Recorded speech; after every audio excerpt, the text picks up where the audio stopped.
살까 말까 고점이야 저점이야 그게 궁금하시다면 안타깝지만 바로 뒤로 가기 버튼 눌러주세요. 요즘엔 동학개미, 서학개미에 이어서 일학개미란 말도 나오더라고요. 2024년 2월에만 일학개미들이 넣은 돈이 1조 원을 넘는다는데 아니 어떻게들 이렇게 또 미리 알고 사셨대요. 사실 일본 하면 엔화가 워낙 싸니까 여행이나 가볼까 생각은 했었지만 헤드라인에 일학개미, 일본 주식 이런 거 나올 줄은 생각도 못했습니다. 오죽하면 워렌 버핏 할아버지가 일본 상사에 투자했다 했을 때도 사실 저는 애써 못 본 척 했어요. 주식판에 이런 말이 있죠. 물려도 미장이 났다. 자, 그런데 왜 비행기 타면 50분이면 가는 일본은 투자는 안 하고 여행 갈 생각만 했을까요? 그런데 니케이 지수가 4만이랍니다. 돈도 없는 개미 주린이는 오늘도 통수를 받습니다. 자, 주식시장에 고여 계신 분들은 이미 저보다 더 많이 아시겠지만 감이 안 오시는 분들을 위해서 비유해볼까요? 비트코인이 마이너스 80% 나오고 회복하는데 실제로는 2년 걸렸는데 그때 저 진짜 힘들었잖아요. 자, 40년 걸렸으면 어땠을까요? 니케이는 심지어 1989년부터 내리꽂았었으니 이 정도면 그냥 나라 전체가 물렸던 거죠. 30년 넘게 동안. 이건 뭐 손절도 못하고 물탈 돈도 없고 그래서 일본인들도 투자 안 하던 게 일본 증시라서 오죽하면 일본 은행이요. 2010년부터 국채랑 일본 주식이랑 일본 ETF까지 샀습니다. 한두 푼 산 것도 아니고요. ETF를 금보다 현금보다 많이 들고 있더라고요. 이거 제가 찾아봤어요. 주식이 떨어지면 담고 떨어지면 담고 한국은행이 ETF 산다고 하면 난리 나겠죠. 근데 일본 중앙은행은 이 어려운 걸 한 겁니다. 그래도 요즘은 판다는 거 보니까 경기 부양하려고 샀는데 결론적으로 기가 막힌 장조가 됐지만요.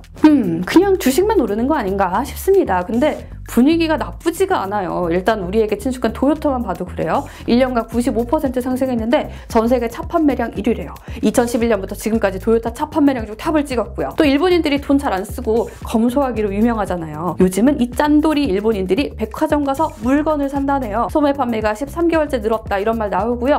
엔화가 워낙 싸니까 여행객까지 몰린 덕에 백화점 기업 이세탄 미스코시 홀딩스는 160%나 올랐고요.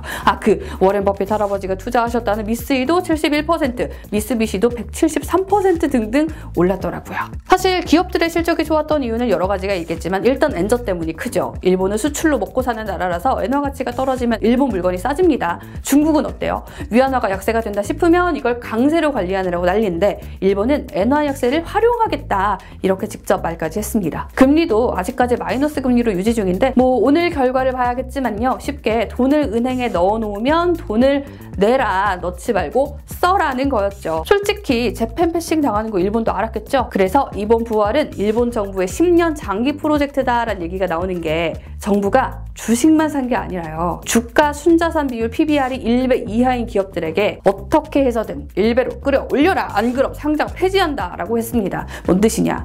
너무 마른 사람한테 가서 너 좀 찌워야 일도 하고 하지. 그렇게 말라서 뭐 일은 하겠니? 살 안 찌우면 자른다? 그런 거나 마찬가지입니다. 한국도 요즘 기업 밸류업 때문에 일본을 보고 배운다는 말도 있더라고요. 조금 더 들여다보면 성장률이 낮아서 그렇지 GDP도 전 세계 4위입니다. 한국보다 못 사는 거 아니에요. 잘 사는 거죠. 독일한테 최근에 밀렸다지만 그래도 전 세계 4위예요. 한국이 월급쟁이면 여기는 또 건물중개요. 해외에 돈을 엄청 투자해서 전 세계 큰손인데요. 해외 투자로 벌어들인 돈이 2023년 기준 2,317억 달러 308조 원인데 한국이 작년에 42조 1,300억 정도 벌었으니까 한국의 7배 정도 되는 거고요. 거의 뉴질랜드 GDP급으로 앉아서 돈을 버는 거니까 갑자기 뭔가 월급쟁이가 파이어져 걱정하는 느낌이랄까요? 이번에 주식이 오르는 원동력 자체가 해외 투자자라서 이번엔 좀 다른 말도 있고 물론 또 모든 건 타이밍이라고 중국에서 빠져나온 돈이 일본으로 간다는 썰도 있고 반도체주 요즘 분위기 좋죠? 전 세계적으로 엔비디아 효과로 같이 올라서 그런 것도 있다. 자, 이렇게 일본 즉시 상승에 점치는 쪽도 있지만 반대도 있습니다. 엔화가 싸니까 일본 물건이 잘 팔린다. 수출이 잘 된다. 뭔가 성장 공식 같긴 한데 근데 양날의 검인 게 한편으로는 기름 사는 돈, 가스, 에너지 사는 돈, 씀씀이도 커지는 거거든요.